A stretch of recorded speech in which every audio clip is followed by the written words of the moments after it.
What's going on, everybody? Welcome into the Red Card Radio news episode. As always, my name is James. I support Arsenal. That's Brad. He supports Chelsea. And down below, that's Sean. He supports Tottenham. Let's get into the news, boys. This is Red Card Radio.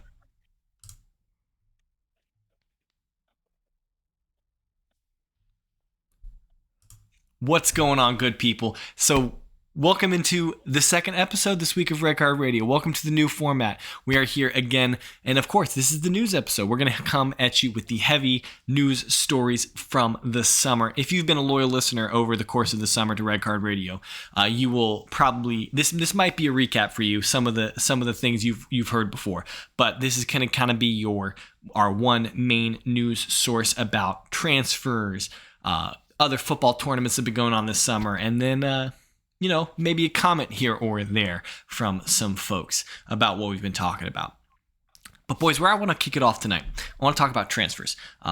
Big transfer news. I think the best way to do is we go through our teams.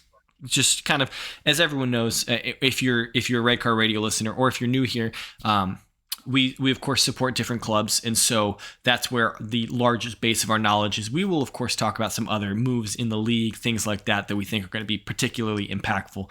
But we also like to go in league table, order. That's kind of one of our things. So I guess that means we're going to Brad first. So Brad, why don't you kind of break down Chelsea's transfer activity over the summer? Yeah, because London is blue. Our transfer activity's been kind of start-stop, but we do have two big signings that I'm super excited for. Start-stop. It barely started. Barely started when we signed Sterling, one of the best wingers in the Premier League, and Koulibaly, one of the best defenders in the world. I don't know. That's a great start. Yeah, but everybody try to get signed by Barcelona. Brad, how many players y'all try and sign? Stop. another couple there that ended up in Barcelona. Only one who aren't going to be registered because they can't actually register anybody. Correct. But there's only one that we actually tried to sign that Barcelona got. All right, here we go. I don't know. Rafinha. I agree. That's entirely accurate. I'm not trying to curse on this, but come on, man. Chelsea, listen. Chelsea had the agreement, and then they looked around and were like, "Wait, Koundé is not the profile of player that Tuchel wants, so we're not doing it." Then why did you chase him for 2 years? It's a good question. Marina chased him. Marina's gone. This is a new board. This is Todd's world. This is Todd and Tommy Lane. There last year? But Marina was the one that said every single transfer that happened was through Marina. It wasn't through Tommy Tuchel. Tommy would be like, "Hey, these are the type of players I need," and Marina would go out and get players. I wish now it's Tommy Tuchel's vision. Glare on my eyes so you could see the eye roll.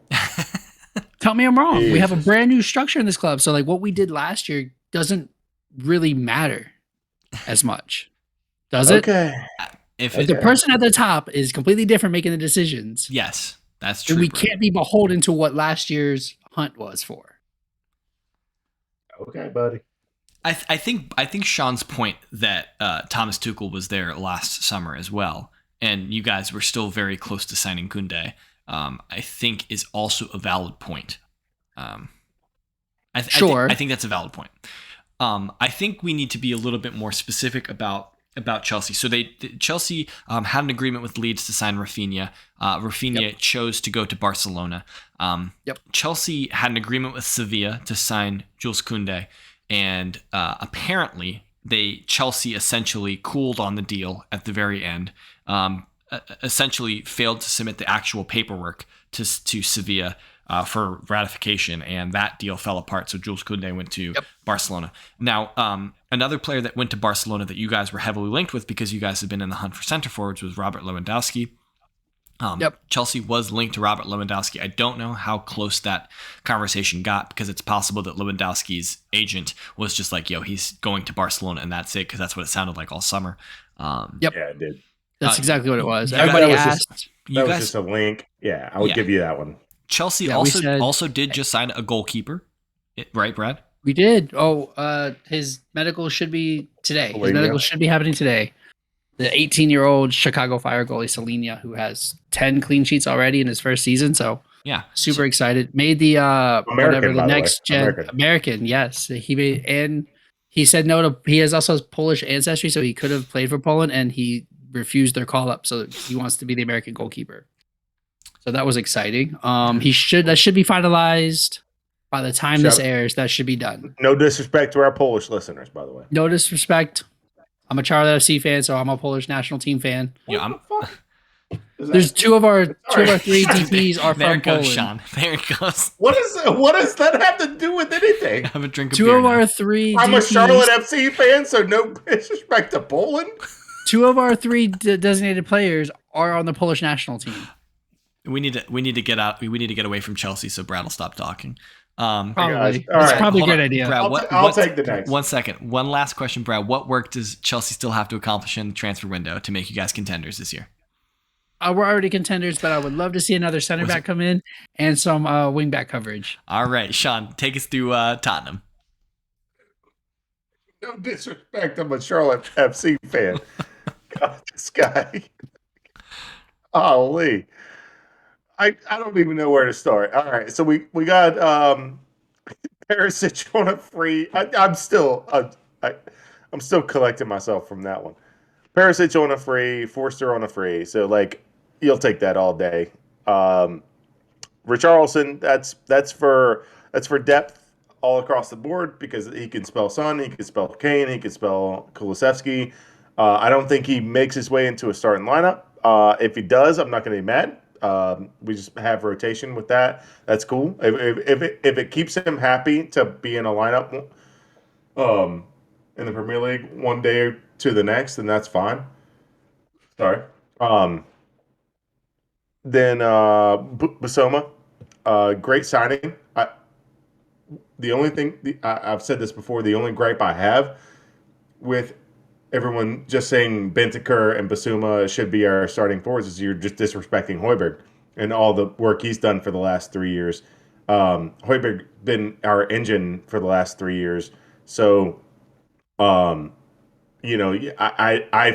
feel like personally it would either be Højbjerg Bentancur or Højbjerg Basoma, because both of them kind of play similarly where they like to go forward, and Højbjerg he can go forward, but he likes to stay back. So I feel like those are the natural progressions. Jet Spence, great signing. He actually looked really good in the preseason. Again, that's preseason against teams you're not going to play in the Premier League, and it's not Premier League refs that are not going to call the same fouls. So we'll see how that plays out. And like I mentioned a couple episodes ago, we'll see what happens when you're playing right wing and and Andy Robertson starts screaming up the wing, and how can you handle that because you're about the same size as him? So yeah, Andy Robertson's a big dude. He's like what 5'11", 6 foot. He's pretty thick. He's not a small guy. I don't think he's super tall, but he's kind of a stout man. Yeah, and then Lenglet, a left center back. He looks good. It passes out of the back well. So all in all, good signing period for us. The only thing that I would add would be to offload Lo Celso, and like we clearly don't want him. Yeah. And Nombele, like clearly offload the players that we don't want. And if it's at a lower price than we're asking for, then that's okay. Like clearly we don't want them. So just go ahead, take the money and bring it in. Come on, let's go. Like that's the only thing I'll add. Is just Levy's not doing that. Levy's going to try and get every penny he can out of them. Offload the players. Yeah, well, Conte and Paratici need to get in the rooms and be like, listen, we need to go ahead out this way, Levy. We're gonna sell these players. Don't worry about it. I got a question. Okay, you go, Brad. I got a question first. So, how many transfers did Paratici get done to Levy's one Spence? 5. 5, and the time it took Levy to do 1. But this might be a new era at Spurs. That's impressive. But okay, go ahead, James. Wrap it up. So rate Tottenham's transfer window so far out of 10. 8. Okay, so he's pretty high on it. Quick rundown for Arsenal. So Arsenal, big signings of the summer for Arsenal. We signed Gabriel Jesus from Manchester City and Zinchenko as well from Manchester City. Those are the two, I would say, biggest signings of the summer for Arsenal. Another not it's not a real signing because he was already an Arsenal player, but will be a impact player coming into Arsenal this year is William Saliba. He returns from a year-long loan at Marseille. Center back, young French center back who will see a lot of minutes for Arsenal this year. Those are kind of our three biggest signings. Of course, we've also signed Fabio Vieira from, he's a Portuguese national. Sean's really excited about that one for Arsenal. It's been well documented. I'm not gonna lay into it for this one. It's the most random transfer we've seen yet. Yo, that's an Edu signing. He apparently just picks people out of nowhere. All right. So those are kind of the big hits for Arsenal. It could turn into your Cesc Fabregas. He could. It could turn into you never know. It could be your next. True. I've seen some YouTube comps that make me think that he is Leo Messi incarnate. So Ooh. Sure. Ooh. Yeah. All right. So, James, what's your ranking so far? So Arsenal have done, I think, phenomenally well in recruitment. I think our issue now is we need to move some players on. Of course, Bernd Leno Bernd Leno, goalkeeper, German goalkeeper, who was fantastic for Arsenal for many years. He looks like he's finally going to be going to Fulham, around £8 million deal. That's less than I would have liked to see for Leno, but I think looks like market value to me and Brad. You guys are wrong. You guys are absolutely Sounds wrong like about that. So much market value. You guys are. That's market value. That's a championship level goalie right there. That's market value, buddy. This is absolutely so disrespectful to Bernd Leno. Yeah. Okay. Yeah. Well, invite Bernd Leno on this podcast, and I'll tell him that's market value. Hey, wait a second. How many followers does Bernd Leno have before you start this beef? Let's find this out. Arsenal to move on Lucas Torreira. He needs to find somewhere to play. It seems like Hector Bellerin is moving on. There's talk recently has been about Arsenal and he agreeing to mutually terminate his contract. That'll be sad to see him go. Really love Hector Bellerin. But if he'd prefer to be in Spain playing for Betis, then, he should have every Arsenal's support and blessing in doing that because he's been a great servant for the club for so many years. Nicola Pepe is an interesting one. He has not seemed to have found favor with Mikel Arteta. So favor with anybody that's coached Arsenal since he got there. I don't know. Unai Emery played him a lot. So, but it seems like it might be time for Pepe to go just because he's not going to get much playing time. No. I don't know.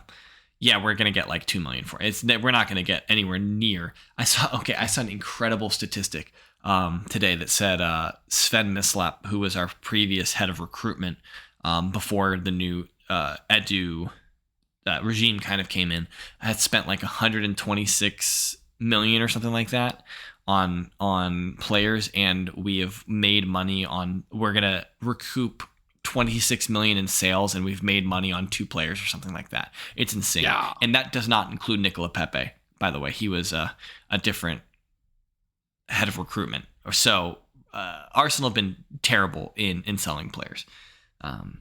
But I don't know. I would give us a 7 out of 10 so far. If we can move some of those players, it might go up. Been very pleased. Oh, of course, Matt Turner came in as well as backup goalkeeper. America's #1 goalkeeper. So I think that's a good signing for the Gunners. He'll see a lot of playing time probably in the FA Cup and the Europa League. So other big movements. Of course, we need to talk about Erling Haaland going to Manchester City. Manchester City signed Haaland. They signed Calvin Phillips. So those are 2 big signings. Liverpool. Yeah, so we're gonna get to Liverpool in a second. Sorry. Yeah, no, it's all good. It's all good. City were in the running for Cucurella. It doesn't look like that's gonna happen. He may end up at Chelsea or he may end up at Barcelona. It's kind of yet to be seen. So another season, Manchester City just kind of refresh. So they of course will be good again.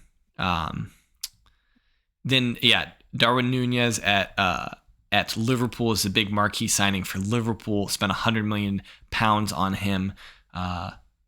He looks like he's going to be a player.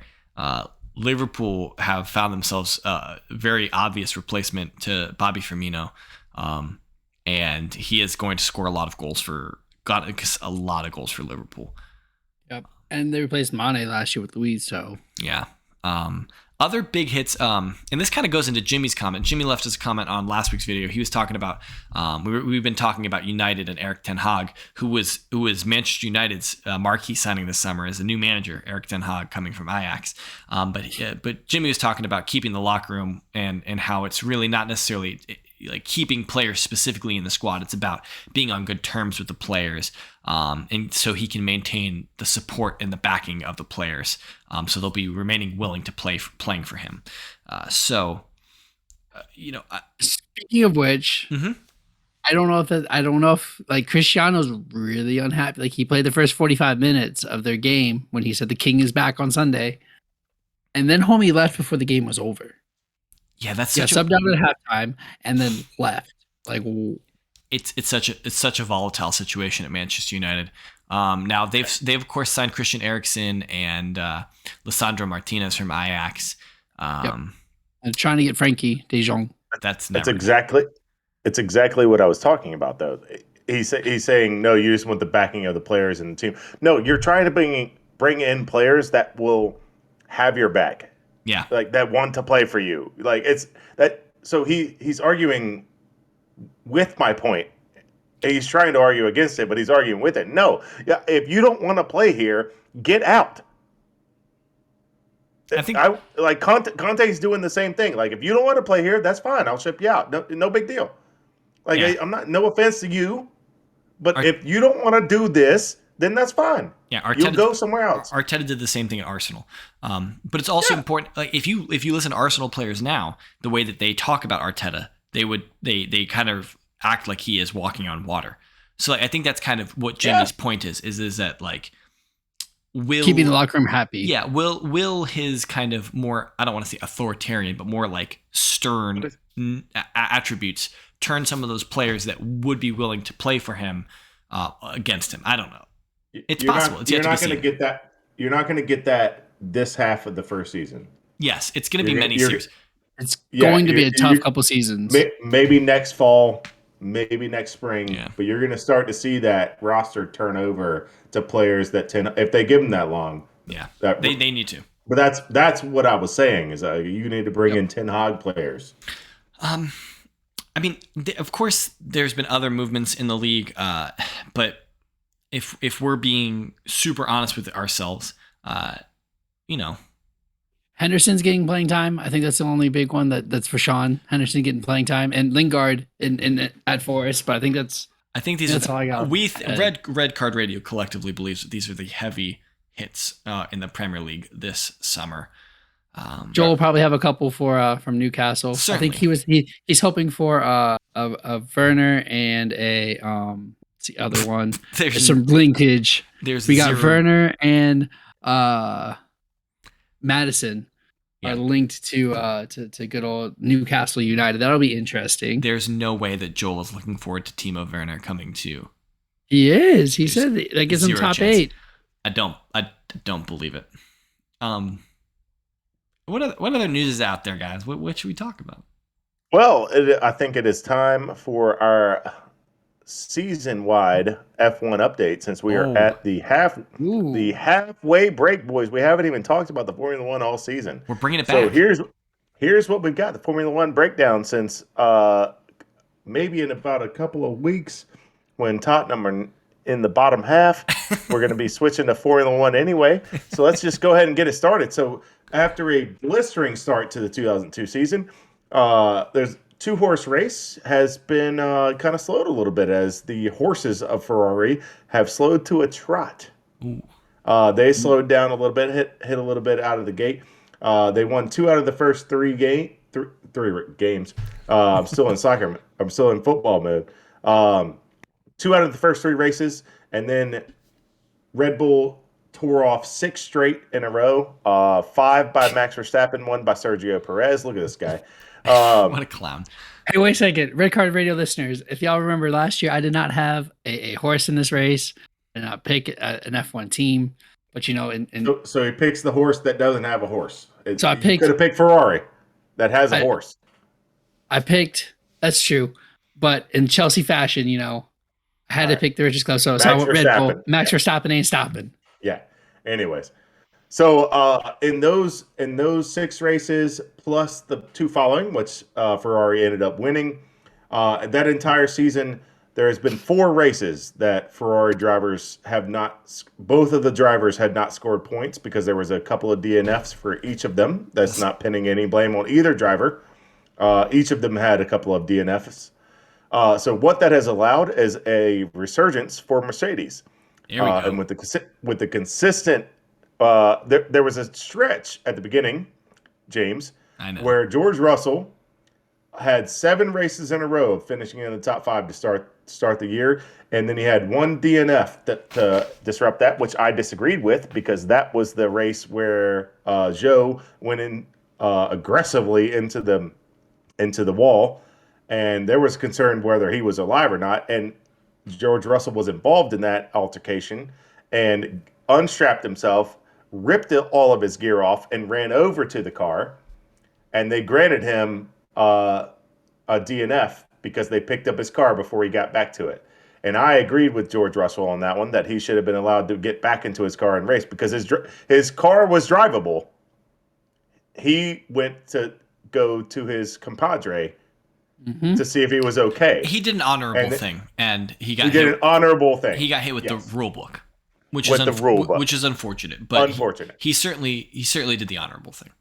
Honorable thing. So I disagree with that ruling. Anyways, so we move forward. So with the consistency of Mercedes, they have stormed back, and now they're with overtake zone of Ferrari because the Red Bull, Ferrari, Mercedes, respectively, go 431, 334, 304. Mercedes are well within. James or Brad, have you ever seen the Wile E. Coyote Roadrunner cartoons? Yeah, of course, yeah. Yeah. Have you ever seen when the crafty bird gets the anvil above the coyote above a ravine? Yeah. Yes. That's the cliff that you would need to. That's the cliff that you would need to look at to go from 3rd to 4th, because from 304 points to 99 is what you would need to get to Alpine, and then the Fighting Landos are at 94. But however, I'm a Lando Norris fan, so that's why I called it the Fighting Landos, because he's the only one scoring points around here. Danny Ricciardo, if you listen to this podcast, please score points. Just get in the top 10. Which he does. Anyways. But, He He won't. doesn't get in the top 10. Please just get in the top 10, please. I'm begging you. Just score a point. Anyway. You won't. All right. My surprise of the season. The 2 seasons in a row, Haas, 0 points. Haas.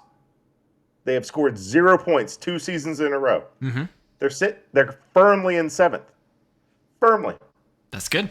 And if it weren't for the absolutely talented Valtteri Bottas at Alfa Romeo, they'd be in 6th. Alfa Romeo is just carried by Valtteri Bottas. I mean, Valtteri Bottas only, is a great driver, so. Immensely talented. He is carrying them. And if it wasn't for them, Haas would be in 6th, right out, just knocking on the door of the top 5. Anyways, that's your F1 update for the first half of the season. What's next race is in, like 3 weeks or something like that? It's like 4 or 5 weeks. This is the first half. They get summer break. Yeah, summer break. They're probably in Lake Como or the Mediterranean sometime right now. Hanging out with Cesc Fabregas at Lake Como. Probably. We'll check back next week. Well, actually, I guess we won't have an F1 update next week. No, we're not going to. If you're only here for the F1 content, you should subscribe anyway so that you'll get the F1 content when it comes. We'll update it every once in a while. But that, boys and girls, was the Red Card Radio News Roundup for this week. Hold on. Yes. It's Brad's first trivia of the season. Oh gosh. Oh yeah. All right, guys. I got a question for you, Sean. Sean, I got a question for you since you're back in the Champions League. I'm ready. Who scored the last goal for Arsenal in the Champions League? Olivier Giroud. That's the meme, but it's not true.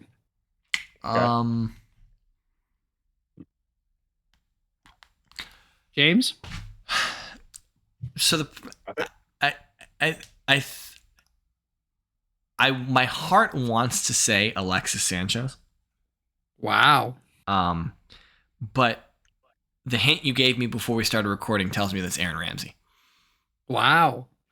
So the brain and the heart are wrong. It is Southampton's own Theo Walcott when he scored in the 5-1. Goodness gracious. 5-1 murdering of Bayern. When Bayern murdered you 5-1. Let me rephrase. Bayern murdered Arsenal 5-1, and Theo Walcott was the one to score the goal. So both my guesses were wrong. Well, that doesn't surprise me. So wrong. While you were up, I guessed Jack Wilshere too, and that was also wrong apparently. And Xhaka. And Xhaka. No, it was and Koscielny. Lorenzo Koscielny. And I couldn't give you. You asked for the hint. I couldn't give you the kit number because I said 14. You would know it automatically. True. That's true. That's true. But you said his hint. His net worth is $30 million. Yeah. What the? Yeah. And that's not even a hint. And then later, know that? And then later, you said he's in Nice right now, which means that it has to be Aaron Ramsey. No, so he was talking about. No, I was talking about Aaron Ramsey. Was in Nice. Oh, so Schmeichel. I conflated those hints. You got confused. Yes, you got super confused. Okay. It's okay. But okay, your hint was trash. Well, thank you for interrupting my outro. Guesses were trash. That's because your hint was trash. Thank you for interrupting my outro. But okay, that's it. That's the news. That's the news as we know it. Hit us up on Twitter. I'm at James Tiffany. That's at KSBradG. Down below, it's at Whiteheart_Sean. We collectively are at RedCard_Radio.